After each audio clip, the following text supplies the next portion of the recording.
feeling beings like we are. They have good days and bad days. They have senses. They're sentient.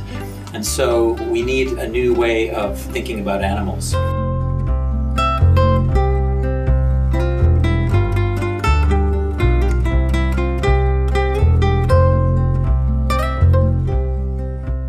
Hello, gentle viewers, and welcome to Animal World, our co-inhabitants, where we are exploring the intriguing inner world of animals. Through further studies and observations, humans are gaining a greater understanding of the sophisticated social systems, depth of cognition, and dignified principles of the furry-finned and feathered residents of this planet.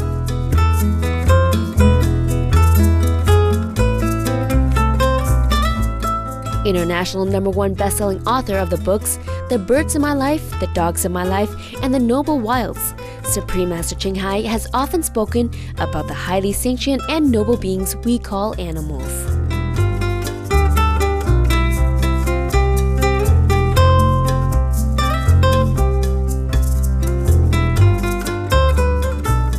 The animals come to this planet with a special role.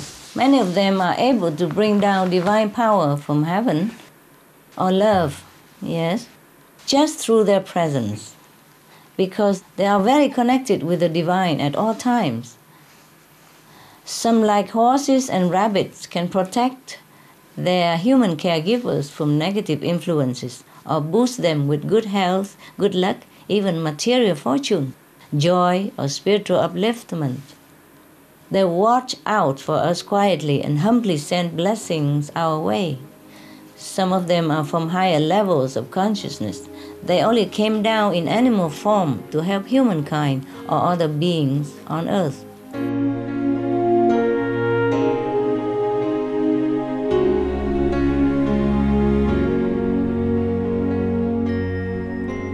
Our three-part series features Dr. Jonathan Balcombe, a leading behavioral research scientist and author of The Use of Animals in Higher Education, Problems, Alternatives, and Recommendations, Pleasurable Kingdom, Animals and the Nature of Feeling Good, and Second Nature, The Inner Lives of Animals. A new book by Dr. Balcombe will be released in May titled The Exultant Arc, a pictorial tour of animal pleasure.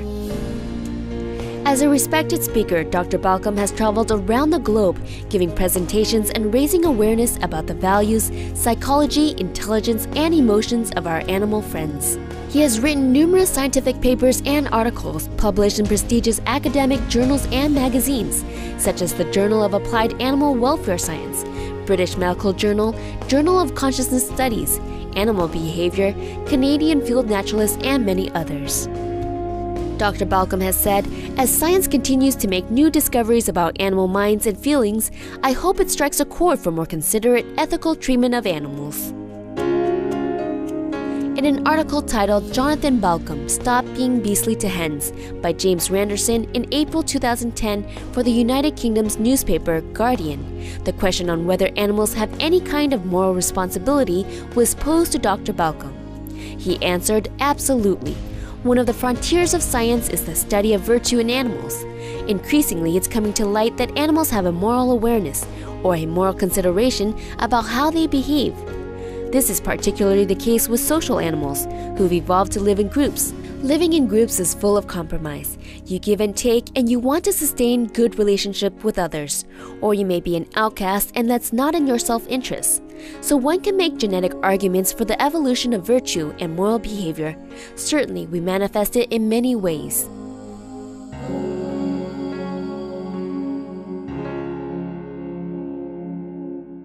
New scientific studies show that animals have noble qualities.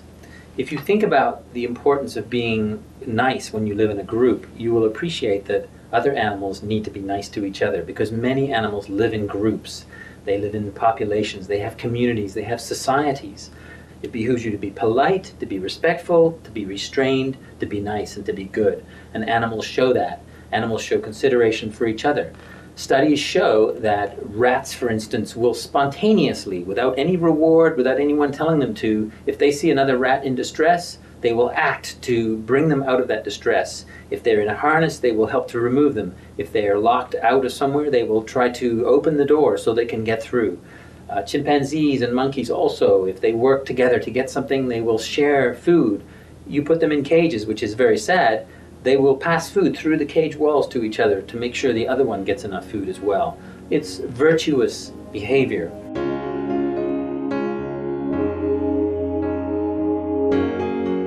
Increasingly, research shows that humans are not the only species who are guided by a moral compass. Scientists have observed a rat refusing to push a lever, which will release his food when he knows that a fellow rat will also receive an electric shock. Elephants helping an antelope to escape an enclosure. A monkey helping another one that hasn't yet learned that a token must be inserted into a slot for her to receive her food.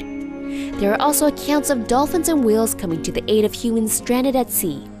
Birds and fish also exhibit altruistic behavior.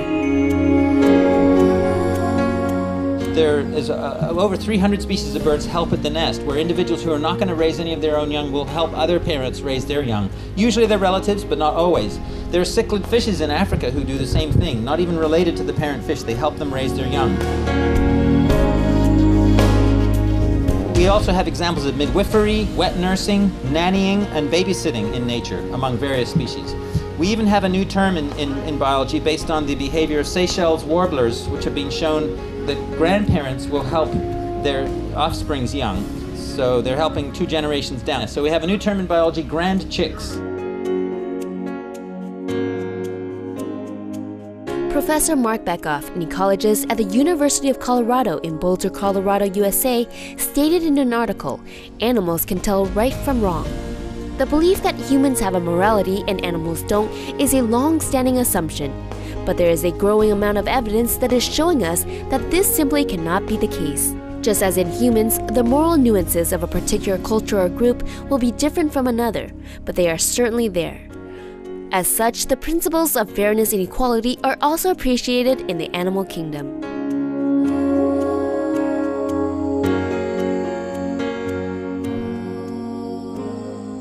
New studies are showing that animals have a sense of fairness, that 2 dogs who are asked to shake a paw to a human, they will happily shake a paw, but if you start giving food, giving a treat to this one dog for shaking the paw, but not this one, the one who's not getting the treat will soon stop and look away and essentially showing, I don't appreciate the unfair treatment. So they're aware of some sort of unfairness here, which is something we certainly understand. Similarly with monkeys.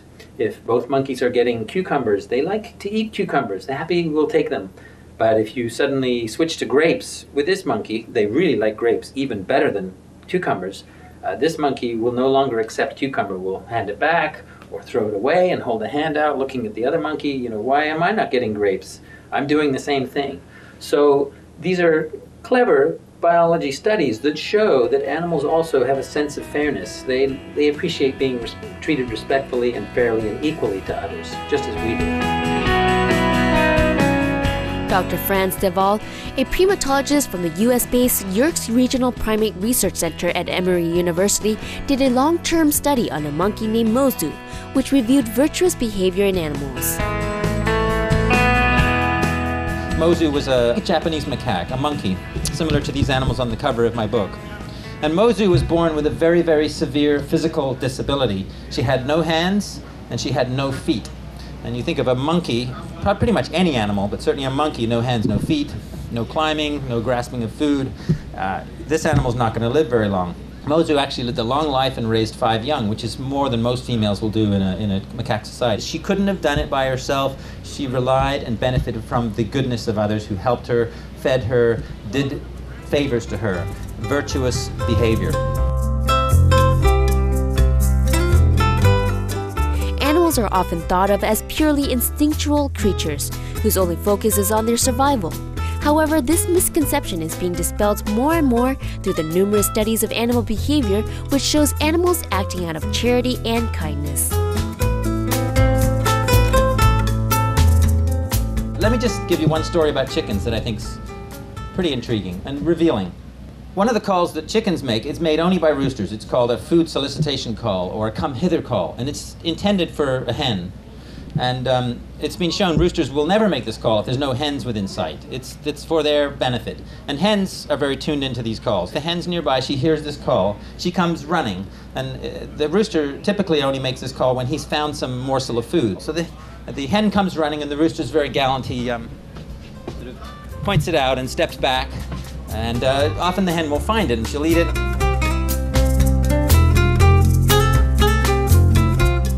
Given that scientific evidence proves animals to be as noble and sentient as humans, how can we best show our reverence for the lives of our fellow beings?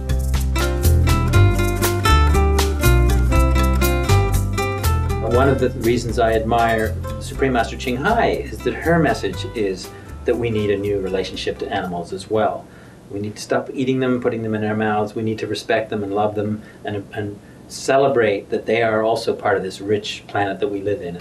Going vegan or having a plant-based diet is the most profound and immediate way that an individual can do right by animals. If you stop eating them, you immediately remove yourself from that whole factory farming, transport, slaughterhouse thing that we do. If you stop eating eggs and milk, well, you're no longer supporting calves being removed from their mothers as soon as they're born.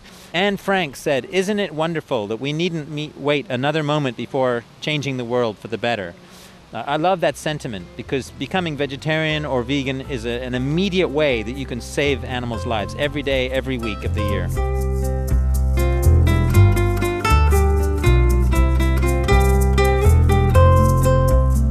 For more information on Dr. Jonathan Balcombe, please visit www.jonathanbalcombe.com. Thank you for joining us today for Animal World's Our Co-Inhabitants. Join us again Saturday for the conclusion of our program, exploring the intriguing inner lives of animals with Dr. Jonathan Balcombe. Up next is enlightening entertainment right after noteworthy news here on Supreme Master Television. May your life be filled with wonder, respect, and gratitude for all God's creations.